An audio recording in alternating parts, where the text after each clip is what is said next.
Welcome to CARICOMP Insider, where high-tech facial recognition meets real-world intelligence.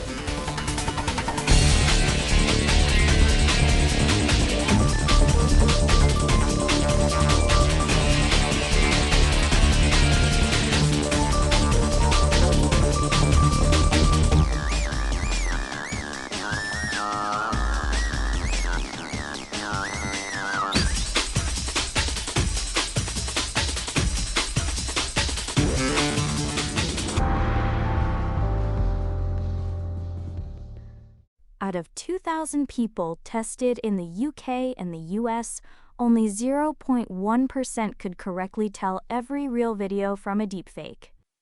That's 2 people out of 2,000. The other 99.9% got fooled at least once. That number should sit with you for a second, because it means almost nobody, not you, not me, not the sharpest person you know, can reliably eyeball the difference anymore. And this isn't just about being tricked by a funny video online. In Hong Kong, a finance worker at a multinational company sat in a video call with someone who looked and sounded exactly like the company's CFO. That deepfake was convincing enough to authorize 39 million Australian dollars in payments to criminals. If you've ever FaceTimed a coworker, joined a Zoom meeting, or even just watched a video someone texted you, this matters to you. If that feels unsettling, it should. But the reason most people get fooled isn't that they're careless. It's that they're using a detection method that stopped working years ago. So what went wrong with the old method, and what actually works now? For years, people were taught to spot deepfakes by looking for visual glitches. Weird lip sync, eyes that don't blink, skin that shimmers or blurs around the jawline. And honestly, that advice used to be solid.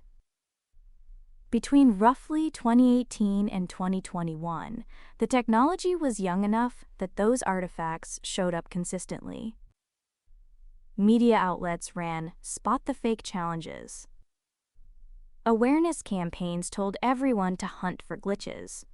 So people trained their eyes on exactly those cues and felt confident doing it. The problem is that deepfake generators have been specifically engineered to eliminate those exact tells. According to researchers cited by Which, deepfakes get more convincing every year. The technology still struggles with hands, and lip sync can still slip in some cases. But replicating a face in a video call? That's gotten dramatically easier, which means the checklist most people carry in their heads, look for the glitch, zoom in on the eyes, check the mouth, is tuned to catch last generation's fakes. Today's fakes are built to sail right past those checks. And that creates a dangerous irony. A video that looks perfectly smooth, with flawless skin and clean audio sync, might actually be more suspicious than a noisy, grainy clip shot on someone's phone. Real footage is messy. Real lighting is uneven. Real people fidget and blur. Ultra-clean perfection can itself be a red flag, because professional synthesis tools now produce output that's smoother than reality. So if visual inspection alone won't cut it, what does? Researchers and forensic practitioners point to a 3-checkpoint approach. Not a gut check. A structured method. The first checkpoint is source verification. Before you even analyze a single frame, trace where the video came from. Who posted it first? Was it an established, verified account, or an anonymous one? Can you find the original upload, or only copies? According to the Which investigation, the strongest signal for spotting a deepfake isn't what's in the video, it's the publishing chain around it. Source verification gives you documentary evidence. Visual judgment gives you an opinion. For an investigator building a case, that distinction is everything. For the rest of us, it means the next time a shocking video lands in your group chat, the first question isn't, does it look real? It's, where did this actually come from? The second checkpoint is frame-by-frame consistency. This is different from staring at a single frozen image. You're watching how things change over time. Does a facial feature flicker or vanish for a single frame? Does a person's skin tone shift slightly midway through? Does their hair color or eye color drift even a tiny amount across the clip? Synthesis algorithms still struggle with continuity across long sequences. A single frame might look perfect, but the transitions between frames can betray the forgery. Forensic examiners in the ACEV workflow, that stands for Analysis, Comparison, Evaluation, and Verification, treat this temporal comparison as a core discipline, not an afterthought. The third checkpoint is contextual cross-checking. Does what this person is saying match what you'd expect from them? Is the situation plausible? Is there independent confirmation from a second source? That Hong Kong case is a perfect example of what happens when this step gets skipped. The finance worker saw a face that looked right and heard a voice that sounded right. But if someone had verified the request through a separate channel, a phone call, an email, a text to a known number, $39 million would have stayed in the company's account. Now, you might assume that at least the algorithms can catch what our eyes miss.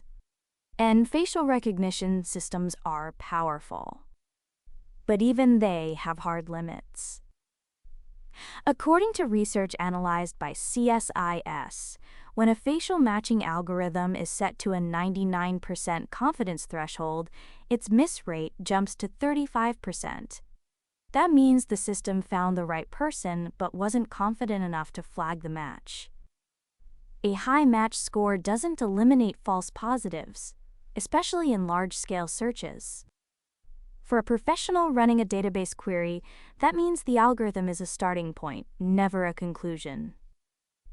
For everyday people, it means the technology protecting your accounts and verifying your identity has real blind spots, and those blind spots are measurable. The shift that matters isn't about better eyes or better software. It's about accepting that visual instinct, the thing we've always trusted most, is now the weakest link in the chain. Procedure beats perception. So remember 3 things. First, almost no one can spot a modern deepfake just by looking at it. The technology has outpaced our eyes. Second, the fix isn't a sharper screen or a closer look. It's a 3-step check. Trace the source, compare frame by frame, and verify the context independently. Third, even algorithms with 99% confidence still miss real matches more than 1/3 of the time, so no single tool gets the final word. Whether you're reviewing evidence for a case or just deciding whether to trust a video in your inbox, the question is no longer, does it look real? The question is, can I verify that it is? The full story's in the description if you want the deep dive. Now you know something most people in this industry don't. Use it. And when you're ready to put it to work, caracomp.com. We'll see you tomorrow.